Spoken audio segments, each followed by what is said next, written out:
शंकर कुमार भाई को सी वक्तव्य रखिए। शंकर भाई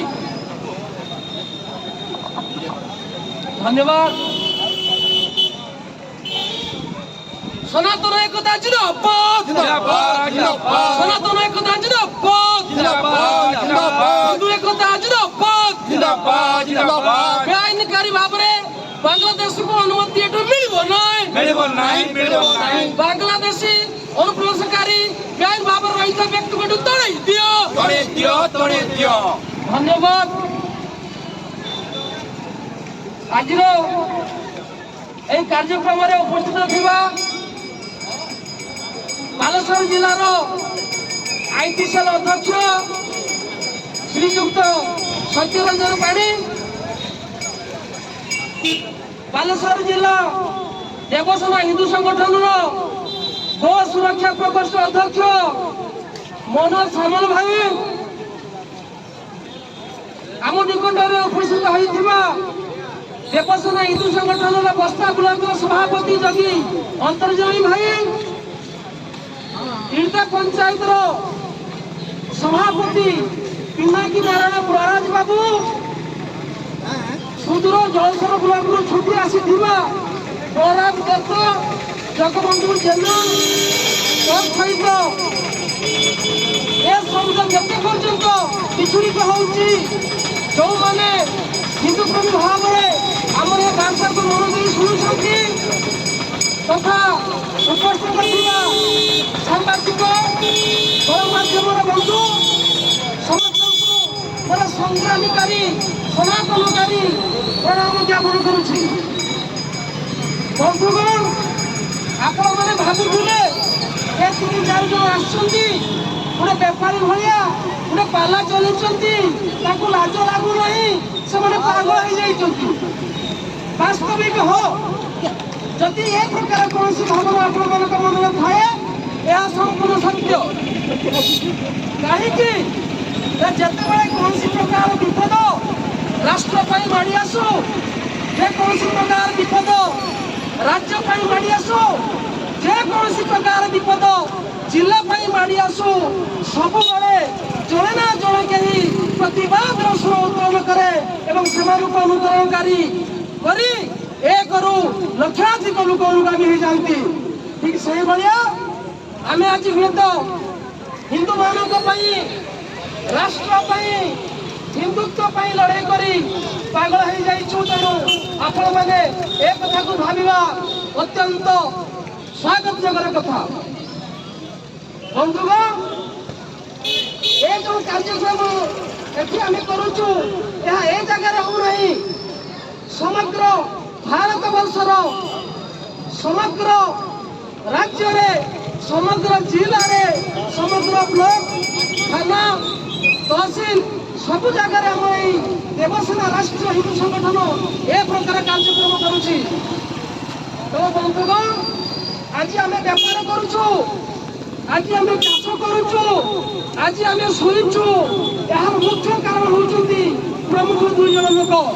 जड़े होउछंती खरा वर्ष को खातिर करी बॉर्डर जगी आमर सैनिक जवान आउ जन से खरा वर्ष को खातिर करी बिल में आम अन्न जोगाड़ुवा किसान। ठीक से आउ जन प्रमुख व्यक्ति अच्छा जो मैंने कि आम लड़े को बोलते देवसैनिक सनातन जड़े जड़े सचक योद्धा। तेणु बंधुगण आपण मैंने सब सोशल मीडिया देखुवे, टीवी देखुवे, पेपर पढ़ुवे बांग्लादेश में कौ प्रकार अप्रीतिकर घटना हिंदू मान प्रति प्रत्येक मुहूर्त घटा जाउछि।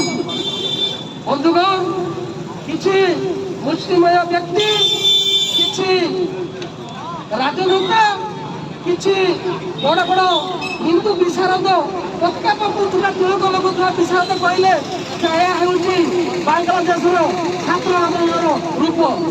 अच्छा आपण मैंने कहींपारे भारत वर्ष हो सारा विश्व हो जो छात्र आंदोलन होती हिंदू मानकर माँ मानकर अंत वस्त्र को उड़े दि जाऊँगी ଯୋଉଠି ଛାତ୍ର ଆନ୍ଦୋଳନ ହଉଛି ସେଠି ହିନ୍ଦୁ ମାନଙ୍କର କଥାକୁ କାଟି ଦିଆଯାଉଛି।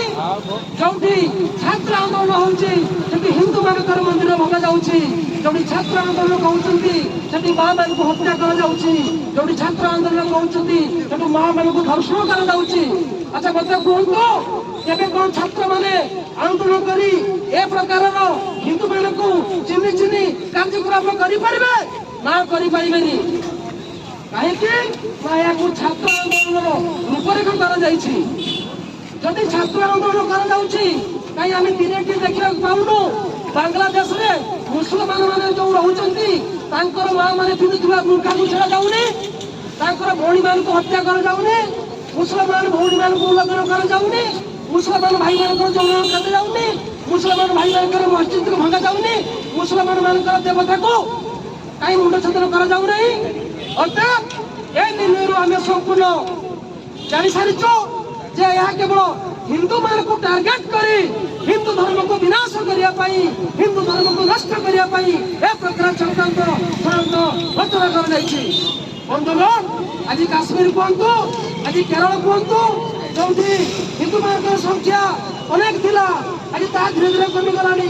କଣ ପାଇଁ? ଆଜି ଏ ପ୍ରକାରର ଯୋଉ ବେଶ ଭାବରେ ବାଂଲା ଅନୁପ୍ରବେଶକାରୀ ମାନେ ଓଡ଼ିଶାର ଭାରତର କୋଣ ଅନୁକୋଣରେ ରହିଛନ୍ତି, ନିର୍ଭୟ ଭାବରେ ଅଛନ୍ତି। କହିପାରିବେ କୌଣସି ଜଣେ ବାଂଲାଦେଶୀ ଅନୁପ୍ରବେଶକାରୀ ମୁସଲମାନଙ୍କୁ ଆମେ ତାଙ୍କର ଆଧାର କାର୍ଡ ମାଗିଛୁ? କୌଣସି ବାଂଲାଦେଶୀ ଅନୁପ୍ରବେଶକାରୀ ମୁସଲମାନଙ୍କୁ ଆମେ ଖରାପ ନଜର ଦେଖିଛୁ? କିନ୍ତୁ ନା, ସେମାନେ କଣ କହୁଛନ୍ତି? ହିନ୍ଦୁ ନିରୀହ ବୋଲି, ହିନ୍ଦୁ ନିଷ୍ପାପ ବୋଲି, ହିନ୍ଦୁ ନମ୍ର ବୋଲି ସେମାନଙ୍କ ଘରେ ପଶି ରାଜମିସ୍ତ୍ରୀ କାମ କରିବା ନାଁରେ ଝିଅ ମାନଙ୍କୁ ଅପହରଣ କରୁଛନ୍ତି। ଛୋଟ ଛୋଟ ଝିଅମାନଙ୍କୁ ପ୍ରେମଜାଲରେ ଫସାଇ ଅପହରଣ କରି ନେଇଯାଉଛନ୍ତି। ଦିନରେ ଫେରି କରୁଛନ୍ତି, ରାତିରେ ଚୋରି କରୁଛନ୍ତି। ଇଏ କଣ ଆପଣମାନଙ୍କର ଭାଇଚାରା? ନା, ଏ ହଉଛି ଆପଣମାନଙ୍କର ହିନ୍ଦୁ ଧର୍ମକୁ ନଷ୍ଟ କରିବା ପାଇଁ, ବିଧ୍ୱଂସ କରିବା ପାଇଁ ଚକ୍ରାନ୍ତ। ତେଣୁ ଆପଣମାନେ ଏହାର ଦୃଢ଼ ପ୍ରତିବାଦ କରନ୍ତୁ। ହିନ୍ଦୁ ସମାଜ ଜାଗ୍ରତ ହୁଅନ୍ତୁ। ଏ ଆନ୍ଦୋଳନ ଏତିକିରେ ସୀମିତ ହବ ନାହିଁ ଯାହା ପର୍ଯ୍ୟନ୍ତ ଆମକୁ ଆମର ହକ୍ ମିଳି ନାହିଁ। ବନ୍ଧୁଗଣ, ଆମେ ଆପଣଙ୍କୁ ନିବେଦନ କରୁଛୁ, ଯୋଉ ବାଂଲାଦେଶୀ ମୁସଲମାନ ଭାଇମାନେ ବେଆଇନ ଭାବରେ ଆଧାର କାର୍ଡ ନଥିବ, ଭୋଟର କାର୍ଡ ନଥିବ, କୌଣସି ପ୍ରକାର ପରିଚୟ ପତ୍ର ନଥିବ, ବେଆଇନ ଭାବରେ ଆସିକି ବସତି ସ୍ଥାପନ କରି ଦୋକାନ ବାଡ଼ି ବଜାର କରୁଛନ୍ତି, ଆପଣ ସେମାନଙ୍କୁ ବିରୋଧ କରନ୍ତୁ, ସେମାନଙ୍କୁ ଆର୍ଥିକ ବହିଷ୍କାର କରନ୍ତୁ। କାହିଁକି ନା ଆମର ଏଠି ଯୋଉ ଭାଇମାନେ ବସିଛନ୍ତି ଦୋକାନ କରୁଛନ୍ତି, ଆପଣମାନେ ସରକାରକୁ ଟ୍ୟାକ୍ସ ଦଉଛନ୍ତି, ଆପଣମାନେ ସରକାରକୁ ଜିଏସ୍ଟି ଦଉଛନ୍ତି, କିନ୍ତୁ ସେମାନେ ଗୋଟିଏ ମୋଟରସାଇକେଲ ଧରି ଯାହାର ମୋବାଇଲ ପ୍ଲେଟ୍ ନଥିବ, ବିଏଲ୍ ନଥିବ, ଆର୍ସି ପେପର ନଥିବ, ଟଙ୍କା ଦେଶ ନେଇଯାଉଛନ୍ତି ଏବଂ ତାଙ୍କ ଦେଶରେ ସେମାନେ ବସତି ସ୍ଥାପନ କରି ଲୋକମାନଙ୍କୁ ଉସ୍କେଇ ଲାଷ୍ଟର ନିରୀହ ହିନ୍ଦୁମାନଙ୍କୁ ହତ୍ୟା କରୁଛନ୍ତି। ବନ୍ଧୁଗଣ, ଏ ପ୍ରକାର ଯୋଉ ବାଂଲାଦେଶରେ କାର୍ଯ୍ୟକଳାପ ଘଟିଛି, ଏହା ବାବଦରେ ଦେବସେନା ପକ୍ଷରୁ ବିଭିନ୍ନ ଥାନାରେ ଏତଲା ଦାୟର କରାଯାଇଛି। ଆଗାମୀ ଦିନରେ ଆମେ ସମସ୍ତେ ଏକ ହବା ଏବଂ ଏହି ବେଆଇନ ଅନୁପ୍ରବେଶକାରୀ ବାଂଲାଦେଶୀ ମାନଙ୍କୁ ଆମେ ଭାରତ ବର୍ଷରୁ ବିତାଡ଼ିତ କରିବା। କାହିଁକି? ଆଗାମୀ ଦିନରେ ସେମାନେ ଆମ ପାଇଁ ବିପଦ ହୋଇପାରନ୍ତି ଏବଂ ହୋଇଛନ୍ତି ମଧ୍ୟ, ତାର ପ୍ରମାଣ ସେମାନେ କରିଛନ୍ତି। ଆଜି ପାକିସ୍ତାନରେ ଯେତେ ଶତକଡ଼ା ହିନ୍ଦୁ ଥିଲେ ତାହା କମିଯାଇଛି। ଆଜି ଆପଣଙ୍କର କେରଳରେ ଯେତେ ଶତକଡ଼ା ହିନ୍ଦୁ ଥିଲେ ତାହା କମିଯାଇଛି। ଆଜି ଆପଣଙ୍କର ଅନ୍ୟାନ୍ୟ ଜାଗାରେ, ଅନ୍ୟାନ୍ୟ ରାଷ୍ଟ୍ରରେ ହିନ୍ଦୁମାନେ ପ୍ରତାରିତ ହେଉଛନ୍ତି, ହିନ୍ଦୁମାନେ ହତ୍ୟାର ଶିକାର ହେଉଛନ୍ତି, ହିନ୍ଦୁମାନେ ଧର୍ଷଣର ଶିକାର ହେଉଛନ୍ତି। ତେଣୁ ଆପଣମାନେ ଏହା ପ୍ରତି ଧ୍ୟାନ ଦିଅନ୍ତୁ, ଆମକୁ ସହଯୋଗ କରନ୍ତୁ ଏବଂ ଏକ ଭାରତକୁ ସୁନ୍ଦର ବାଂଲାଦେଶୀ ଅନୁପ୍ରବେଶୀଙ୍କ ଠାରୁ ସୁନ୍ଦର ରାଷ୍ଟ୍ର କରନ୍ତୁ। ଭାରତ ମାତା କି ଜୟ, ଜୟ ଦେବସେନା।